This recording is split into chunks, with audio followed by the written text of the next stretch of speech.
Just want to say thanks to Brand Innovators for having us, and LVMH for hosting. And on a personal note, any day where Chad Subs is going to kick off, I want to be here. So thank you, and I'm really excited to be here. Yeah, and it's been great. I mean, connecting. However, after all the sessions this morning, and then being right before lunch, we're following all the smart kids. And then now we're dealing with all the bellies. So thank you. We'll make it fun. We'll make it fun.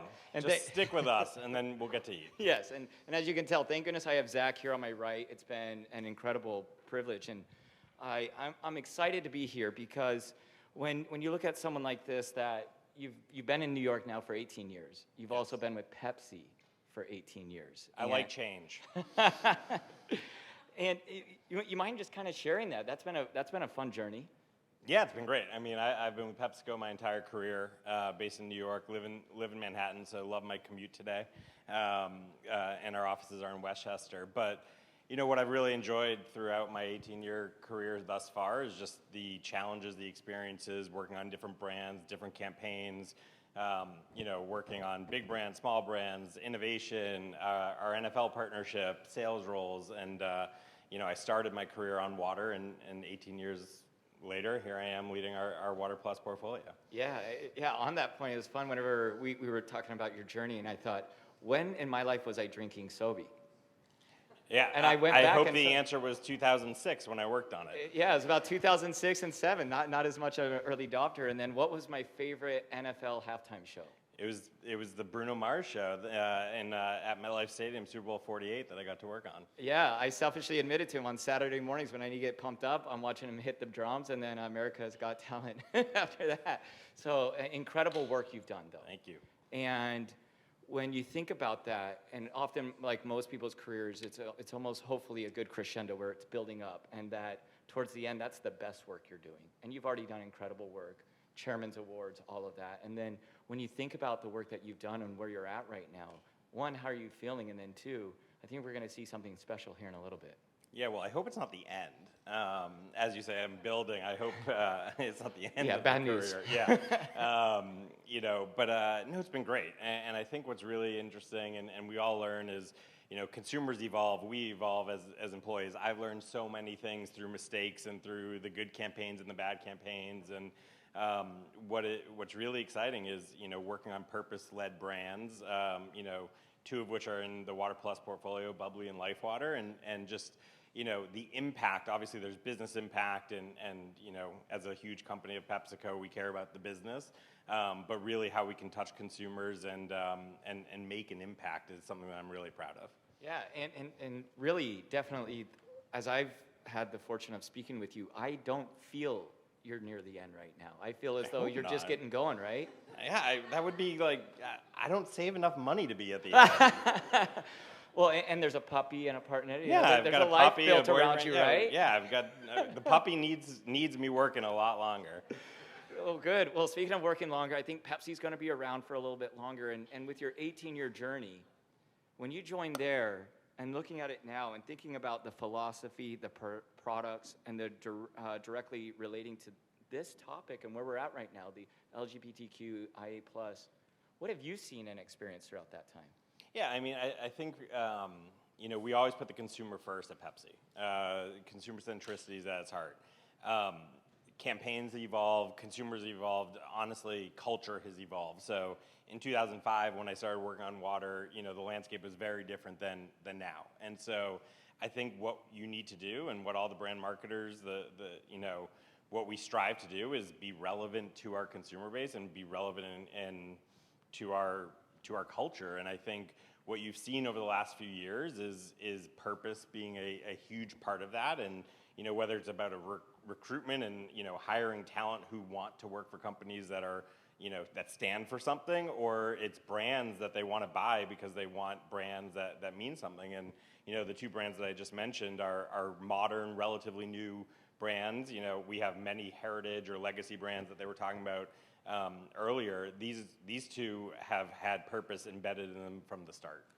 And it almost makes it easier to show up, but it also raises the stakes in terms of how do you do it authentically. Right.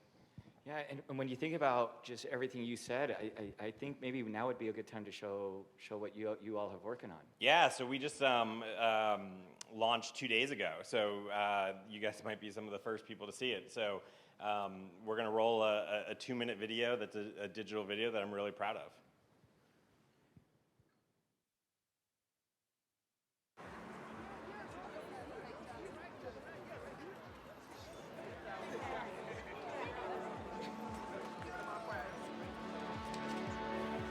Hey, welcome. Thanks.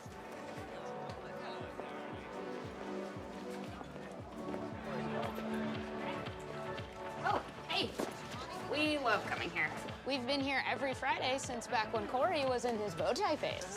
I thought we agreed we wouldn't talk about that anymore. Don't have to, it's right there. If that doesn't come down... So many bow ties. Why were there so many? I was a paralegal. You wore that in court? Hey, I seem to remember someone having a bottom eyeliner phase. I've actually met so many of my best friends right here, just waiting for the bathroom. Oh, babe. What's your name again? Oh, stop. You can barely remember your own name. Y'all are cute. This is where my drag mother got me my first gig. Oh, I do love charity work. It looks like you've had a little one. A little? Oh, hey! Thanks for coming.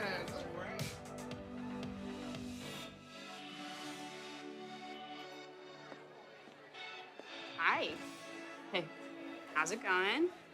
I am just here by myself. Okay.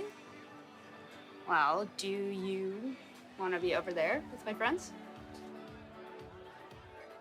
Yes, Thanks. come on. What's your name? I'm Jack. Jack. Christina. Nice to meet you.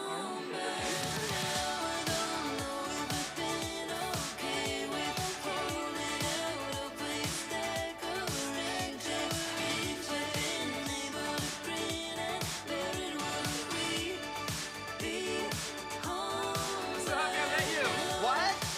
I'm so happy I met you. Yeah, I love this song too.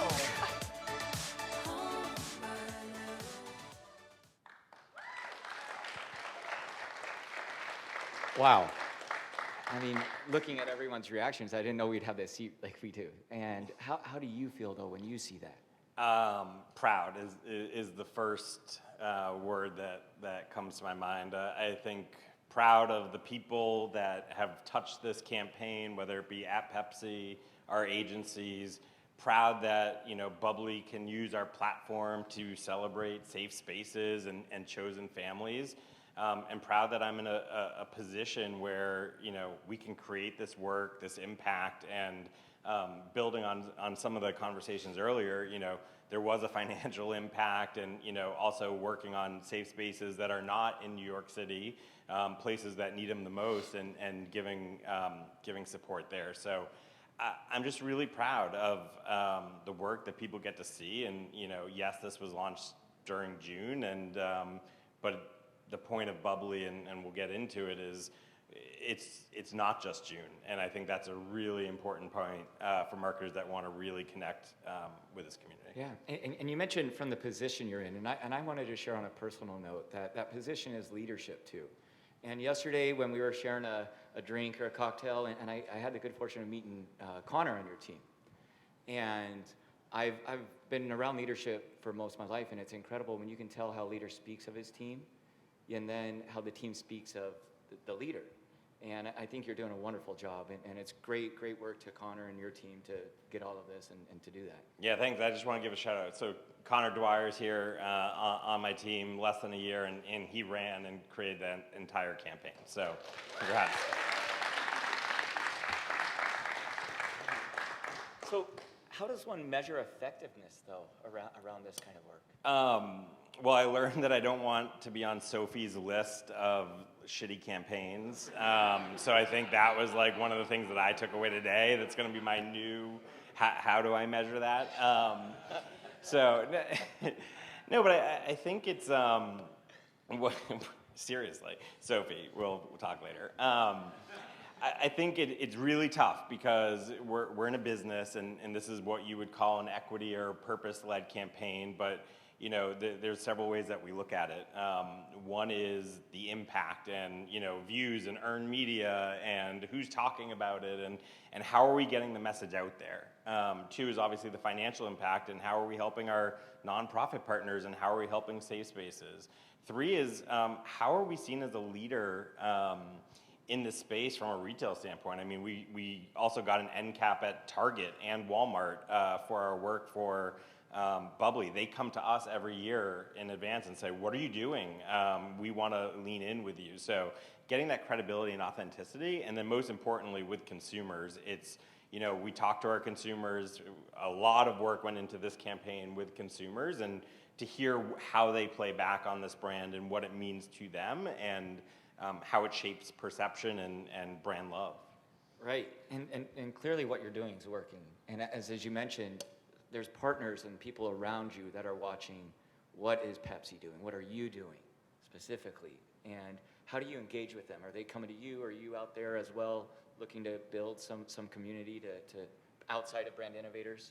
Yeah, I mean, it works both ways, right? It is not lost on me the position working at a large company in a leadership role that I have the power and the influence to make change. And that's what I love about on my job. But we also seek out partners that are authentic, our creative partners, our agency partners. I am a firm believer in trying to build long-term, lasting relationships with our partners so that you can have a level of candor and trust that you expect. But then, sometimes you need to bring in outside expertise. And once again, we also bring in consumers, and then the other people that we partner with, and Karina from Pepsi's here also is our ERG, and there's been lots of conversations about ERGs and partnering with Equal, which is PepsiCo's LGBTQ plus ERG, and making sure that they're helping shepherd the work, and we partner with them not as a gut check at the last minute, like, hey, check this out before we launch it tomorrow, but really. We have done that before, but really bring them in from the beginning. Yeah, and really when you look at now focusing on where we said we're going to talk about, now we're going to go right on it, is our topic, being a corporate and brand ally. How does Bubbly do this?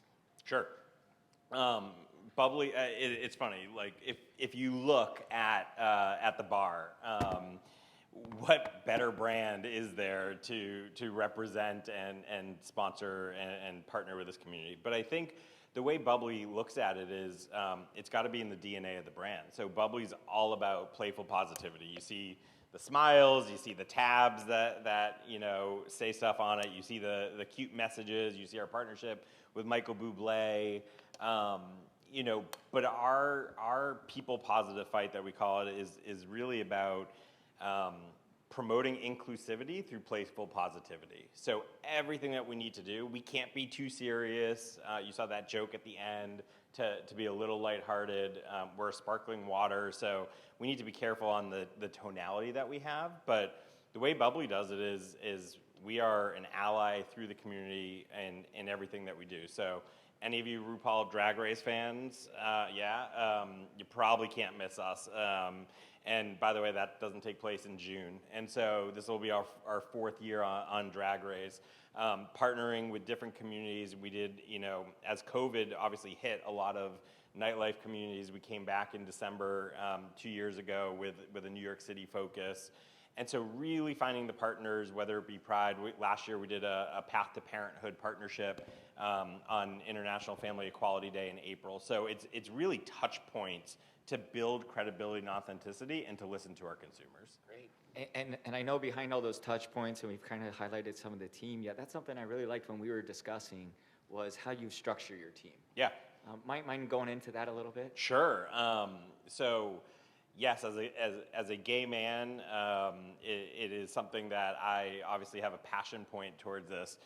I don't know the last time I was at a gay bar. So, you also need to keep in mind, everyone, like, if you're the person that they're like, oh, you're gay, so see this spot, like, is this you? Is this right? Like, I didn't know the nuances in all of these things. And so I think it's about surrounding people, internal and external, that can help build it out, call it, help with the nuance in this community.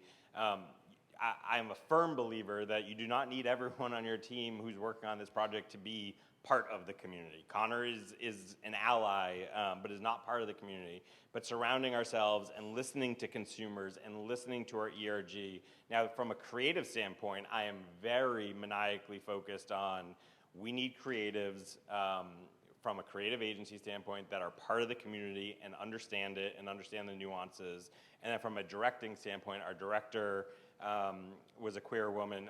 Every actor in that spot was part of the community. So in front of and behind, Life Water on Life Unseen, we had the same thing. In front of and behind the camera, it needs to really be authentic. But you build the team to really have empathy and to listen to consumers and to listen to the tension points and how do we break through culture. Excellent. And when we do think about Bubbly and that purpose-led brand, something though is just kind of on the other end of the spectrum. Imagine you're a marketer and you don't have a purpose-led brand. Mm-hmm. Any advice for them to still try to follow what you're doing? Yeah, and not to be a broken record. I mean, I think it comes back to a couple things. It comes back to authenticity. We can sniff things out. We've talked rainbow, and everything like that. It comes down to credibility and how do you continually, consistently build a brand. And then there's also a business aspect that we really haven't talked about. So from a Bubbly standpoint, we actually over-index with the LGBTQ+ community. And from a sparkling water standpoint, LGBTQ+ over-index. So there's people are jumping on the bandwagon of purpose. It's also easier, once again, much easier to build a brand that's purpose-led from the start, which we were able to do because we're a newer brand. But what's the business reason? Why are you doing this? And so we obviously want to drive sales and want to make an impact. But my advice is to question what's your tonality? How do you show up? How do you show up consistently? And if you're gonna just come in once, in June and write a check to one place, like people will sniff it out. And so I look at it from a culture, consumer, and business angle. Excellent. And what are some of your best resources in gaining knowledge around the community and organizations out there that actually support this community? Yeah, I don't have a great answer. I just listen a lot, and there's someone on our team who wasn't working on this campaign, who's part of the community and very prominent in the community, and we brought him on to help and learning from people that are and listening and Instagram and influencers and trying to understand what other brands, just being a student, as someone who is part of the community, I always want to learn what are other organizations doing. Coming to events like this that Brand Innovator puts on, like what are other marketers doing? So to me, it's always about being a student, learning and listening and seeking things out. Excellent, excellent. And I would say last question from me, and then hopefully we'll open it up to the group there, is what are you looking forward to next in your journey? And what do you still want to accomplish in supporting the community as well with your great work? Yeah, so I think there's twofold. On both Bubbly and Life Water as purpose-driven brands, how do we break through the clutter, stay true to who we are, and do campaigns that people say, oh, what Bubbly's doing, or do you see that campaign that Life Water did for underrepresented creators and partnering with Issa Rae and things like that? Like, I want to keep doing more of that. And then it's not lost on me that I might be the one of, if not the only, in marketing LGBTQ+ member of our leadership team. So how do I increase my visibility and help and mentor, more junior members and talk about career pathing and, you can be successful at this company and bring yourself to work and things like that. So I think it's obviously the work, but I'm in a position where I can help and I can help guide others, and I want to continue doing that. All right, we'll open it up to some questions. Thank you so much for this amazing conversation. I just wanted, before my question, for everyone in the room who might not know what a queer bar space is like, that video was incredibly accurate. I'm not even kidding. I almost cried because it was so accurate. Especially for people that come out later in life. They'll show up to the bar with no one, and that is how it works. Random people will come up to you, and you automatically join their community and their family just because you have this amazing thing in common. So thank you so much for creating that. It was truly authentic. So leading into that, you obviously have talent on your team who represents the community, but many brands do not. So how can other brands in the room, or anyone who's listening, do better with their hiring? Yeah, I think that's great. First, I just want to make one mention about the spot. We went through painstaking details to be so nuanced in what that bar scene looked like.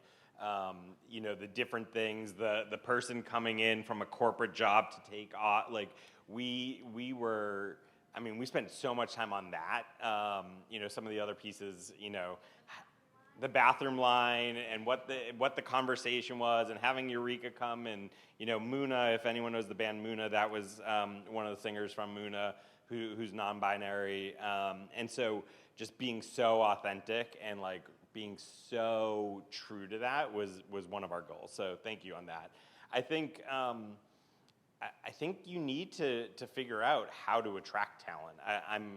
I'm a firm believer that diversity is diversity of thought, diversity of age, diversity of background, and so you need to seek that out, and you need to find ways in which to do that, whether it's going to certain conferences to figure out talent, but it also starts at like, what are your values as a company, and take a look in the mirror. Are you a company that people of the community would want to work at?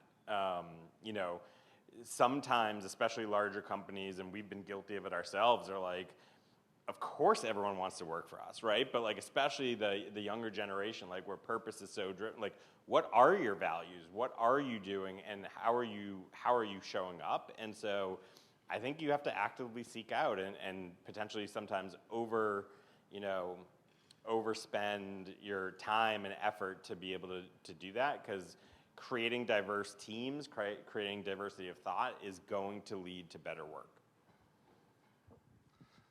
So thank you. That kind of goes into my question. You've been there for about 16 years, right? Can you talk a little bit about the evolution of inclusivity and how that works internally in terms of breaking down some of those barriers and the walls, but then how that reflects on ultimately recruitment and getting new people on board? Yeah, I mean, once again, I think we really focus on the consumer first. And as the consumer diversifies, and when you start looking at Gen Z and the representation that they have in the LGBTQ+ community, you want to reflect your consumer base, because you're going to get better work and you want your agencies to reflect that. So it's definitely been a journey. I can't tell you that since 2004 it's been the exact same, but I think there's also been more pressure. And it's not just LGBTQ+, whether it's the Black community, the Hispanic community, there's been pressure and actual focus on it in how we do it. And what was the second part of your question? What were some of those barriers internally? Were there hard conversations that had to take place to get people to kind of understand it, or was it kind of recognizing the good that it will do?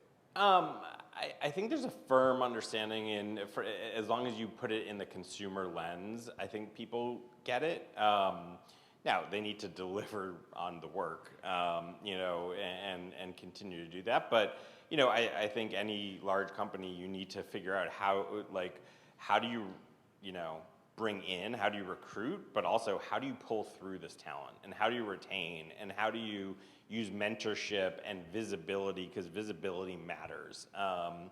And so I think that has evolved, and I think us being more vocal, and once again, I'm in marketing, so we're a huge company. You've got supply chain, you got sales, you got finance, you got our field organization.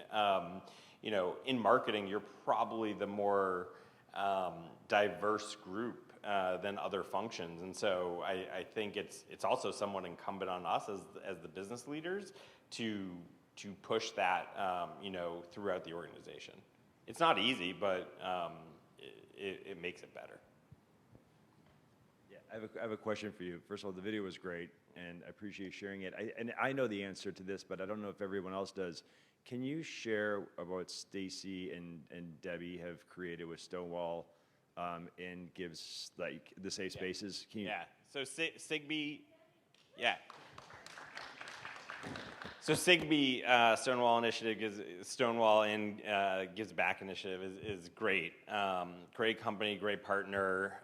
When we look at partnership, when they look at partnerships, they want to understand, are you authentic, right? Like, are you authentic? Are you truly, committed to this? And what they're trying to do is certify safe spaces, and there's criteria in terms of certification, and then really just highlight safe spaces. And so we obviously had a financial donation. We have a partnership. We're helping them, and they've been fantastic partners. And so Stigby, the charitable arm of the Stonewall Inn has been fantastic partners. We're talking. Stacey and I are talking on a panel internally through our ERG later this month. Hey, if it's okay, I'm going to tap back in real quick because of your question highlighted something that was actually you brought up, and so did Kate whenever I was connecting with her, Kate Brady of Pepsi, and which is the feedback loop. Because you say that they're doing all that effort, and then as everybody heard you, Zach, saying, well, we got to see what the consumers are evolving like. Well, some brands, that data feedback loop of analyzing the consumer to then coming and making those changes internally seems to be 60 years. Some seems to be a couple of years. Yeah. And it seems as though when you're discussing some of the leadership and big changes of the company and the org, that Pepsi's really doing a lot to get in and understand the consumer and then retooling everything internally to better serve them, not just from a product, but from a people perspective. Yeah, I mean, listen, we're a big organization. It takes time compared to some smaller organizations, but you have to think of the consumer. And once again, that's part of diversity. That's, hey, the explosion of e-commerce. That's business models. That is in everything that we do, and needing to be consumer focused and making that, change. In a limited budget for Bubbly, like, once again, how do we do this? What's the purpose? What's the objective that we're doing? We had a campaign with Michael Bublé that some of you may know through many years, but in our campaign this year, he was having a dinner party, and the couple in there was a gay couple, right? And like, that was not the forefront of the story. That's just how Bubbly shows up. And so we're not shouting that from the rooftops. That's just part of our DNA. And so, yeah, I think the feedback. Listen, our competitor are changing. The landscape's changing. Whoever changes first and fastest is gonna win. And so we need to do that. And yeah, I'm making it sound much easier than it is, and much probably faster than it is. But I love working for a company that realizes that we need to change in order to win, and we like to win. So. Dominating, yes. So I think one more question, or if not, thank you. Yeah, we're good. So thank you, Zach, Awesome. to you and your Thank team. you. Wonderful job. Thank you so much.